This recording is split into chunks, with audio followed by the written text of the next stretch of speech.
Sandowski-Brunet et je suis donc sortie de l'école des Beaux-Arts de Lyon il y a plus de 13 ans. En sortant de l'école, j'ai développé un travail photographique essentiellement. Je fais aussi de la vidéo, mais je fais essentiellement de la photographie. Et à partir de 2008, j'ai commencé à mettre en place un espèce de corpus qui regroupe plusieurs séries. Et à chaque fois, j'ai mis à peu près une année pour construire une série. En fait, c'est pas la représentation de la nature. J'utilise la nature, le paysage comme élément de décor en fait. Et cet élément, je le garde, on va dire, le plus... J'interviens pas en fait sur ce décor-là. Je ne fabrique pas un décor de théâtre pour mettre ensuite des personnages, des personnes mises en scène dans ce décor. Moi, j'utilise les éléments. Alors, ça peut être la nature, mais il n'y a pas que la nature. Il y a aussi l'architecture, il y a aussi le paysage urbain. Mais pour moi, ça permet en fait de dire, j'utilise ce que j'ai devant moi, presque comme un reporter en fait. J'utilise les choses telles qu'elles sont.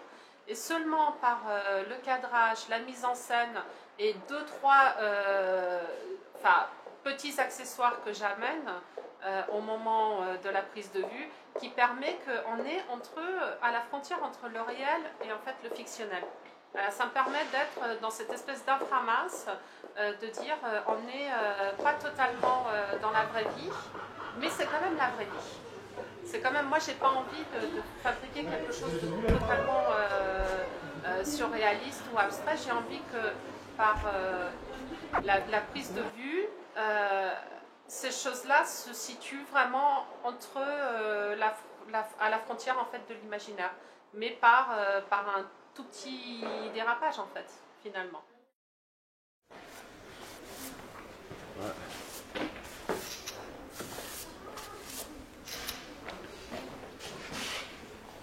De toute façon, je vais les enlever, je vous le dis. Hein.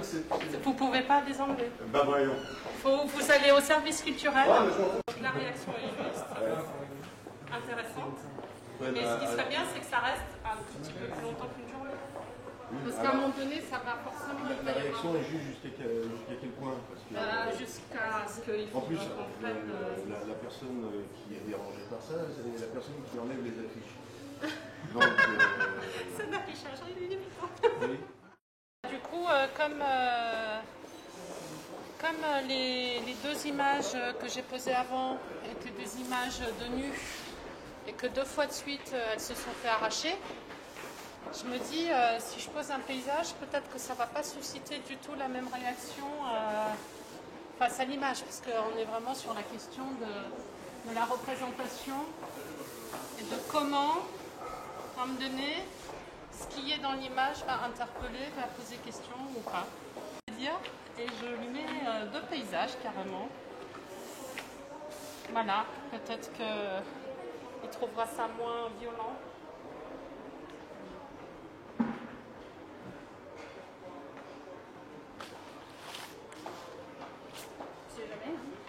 Voilà, alors c'est quand même le jardin d'Éden. Hein. Aussi sur ce projet. Et donc, quand j'ai vu ce lieu magnifique qu'est le musée des moulages, je me suis dit, je travaille sur le corps, il faut à tout prix faire quelque chose ici. Et c'est là que j'ai proposé à Patrice de faire une performance du coup, mais en direct. Donc pour moi, c'est une première expérience. Voilà. J'avais pas envie d'être à votre place, à la place des spectateurs. Je me suis dit, bah, Lucia, faut que tu te mouilles un petit peu quand même. Voilà, donc en tout cas, je remercie. Donc c'est presque un travail à 3, une écriture à 3. Je me suis laissée beaucoup porter par l'expérience d'Étienne et Emmanuel, qui sont plein de choses, mes danseurs, chorégraphes, artistes. Étienne est tailleur sur pierre, donc c'est pour ça qu'il y a un petit clin d'œil avec ces crânes au fond du musée. Enfin, modèle, voilà, plein de choses, et donc amis aussi. Et donc voilà, avec eux, on a pu réaliser cette expérience, et je pense que ce ne sera pas la dernière. La performance et de travailler, d'être nu. Il y a quelque chose qui entre en résonance avec les sculptures. Après, moi, je suis une habituée des spectacles de danse et je trouvais que il y a quelque chose qui était de l'ordre du déambulatoire. Enfin, au début, c'était un peu un point d'interrogation, est-ce qu'on pouvait bouger ou pas.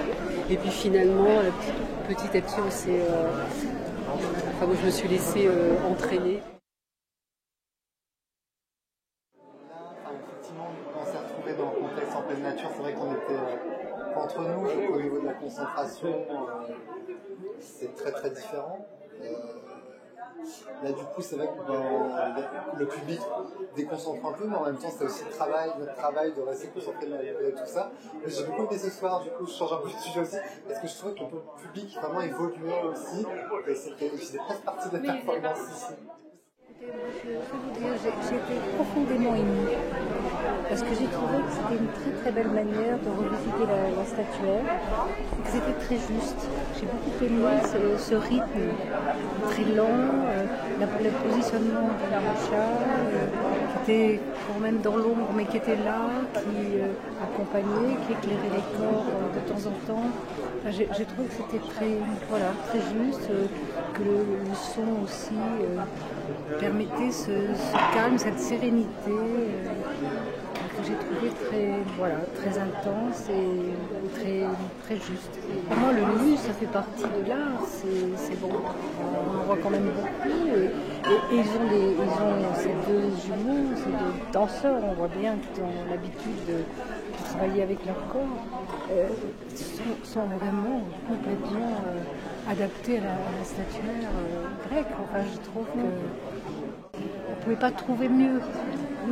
Et le lieu a un rôle très important. Le lieu est magique, mais l'habiter comme ça, avec autant de respect, je trouve qu'il y a un grand respect aussi, c'est vraiment très réussi.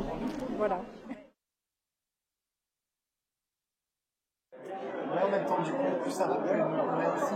Donc en fait, elle sait qu'on a vécu certaines compétences, et plus on collabore, plus elle sait aussi les exploiter, j'ai envie de dire. Et voilà, c'est aussi pour ça que c'est intéressant qu'elle dise qu'il y aura plus de suite, on le souhaite tous, ce sera encore mieux. Alors attention. Donc à bientôt. Merci.